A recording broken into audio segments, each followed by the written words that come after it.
Hi guys, ako nga pala si Ron. Tara, samahan niyo ako kasama ang prosthetiko.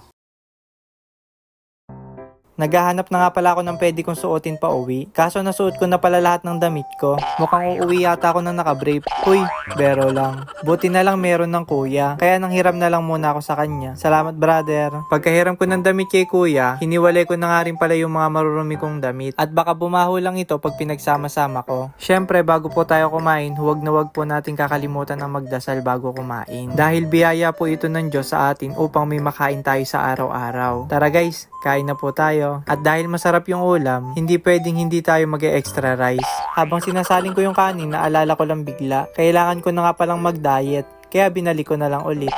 Pagkatapos ko kumain at maligo, nag-toothbrush na nga din pala ako. Pagkatapos ko mag-toothbrush, nagpagrado na nga pala sa akin ng nanay. Parang malido kasi yung nauna niyang grado dahil ang taas daw. Pero nung chinek ko, normal naman sa kanya, 110/80. Pero nung unang grado niya kasi, 160/80. Buti na lang nanay, may anak po kayong doktor. Huy, bero lang. Natuto lang maggrado, doktor agad.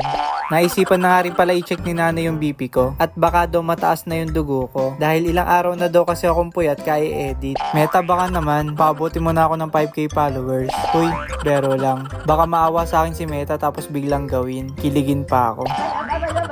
Bye-bye. Bye-bye na, bye-bye. Bye-bye. Ang galing Bye-bye. Okay daw. Tungtuwa talaga ako sa bebe Kyra namin. Pabaliktad pa talaga yung babay niya eh. Papalabas na nga pala kami. Grabe yung init, nangangagat. Ihahatid nga pala kami ngayon ni kuya kila tatay para ihatid kami sa Santa Rita Exit. Dahil doon na rin kami mag-aabang ng bus pa uwi sa amin. Pagkarating namin, sinundo na nga rin pala ng kuya sila tatay. Pogi talaga ng tatay ko oh. Baka man libre na naman po kayo niyan tay. Uy, bero lang. Sa shortcut na nga pala kami dumaan dahil sobrang traffic daw palagi sa Santa Maria. NLEX na nga pala kami. Bilis ng biyahe no. Pagkalabas namin ng NLEX, naganap na nga pala si Ate Jade ng pwede namin kainan. At dahil wala kaming mahanap na kainan dito, naisipan ni tatay na mag-chowking na lang kami. Dahil namimiss na rin daw niya yung lasa ng chowking. Laridel, 2.5 kilometers. Pagkarating namin, naganap na nga rin pala si tatay ng pwede naming parkingan. Ate Jade at tatay, kaway naman kayo sa vlog ko. Yun. Pagkarating namin, umorder na nga rin pala si Ate Jade. 530 calories plus 700 equals... Yaan mo na basta nakakakain. Kain lang ng kain. Palabas na nga pala kami. Aba, nang libre nga si tatay. Dapat pala araw-araw kitang tinatawag na pogi eh. Simula ngayon, ikaw na muna ang pogi sa ating dalawa. Uy, bero lang. Sa Pulilan na nga pala kami bababa nila tatay. Dahil nasa Plaridel na rin kami. Sorry guys, hindi ko na nabidyohan yung iba. Dahil nag-aabang din kasi kami ng bus nila nanay. Pagkasakay namin, okay, no choice tayo nay kundi tumayo muna. Pagkarating namin sa bus stop, hay sa wakas nakaupo na rin.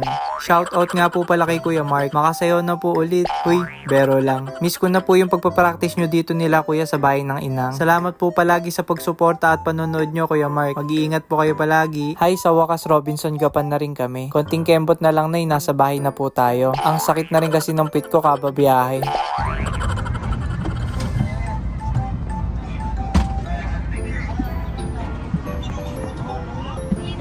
Saan ba kayo, boss?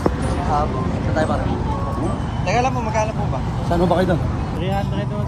Lagpas na rin na eskwelahan. Grabe no, 300 na. Pauwi pa lang sa amin yan guys. Wala, ganun talaga eh. Lahat naman nagmamahal kahit bilihin. So yun guys, hanggang dito na lang yung video na to. Salamat po sa inyong panonood. Huwag nyo pong kalimutan mag-like and follow sa ating page. At pakishare na rin po ang ating video. Mag-iingat po kayo palagi. Bye-bye!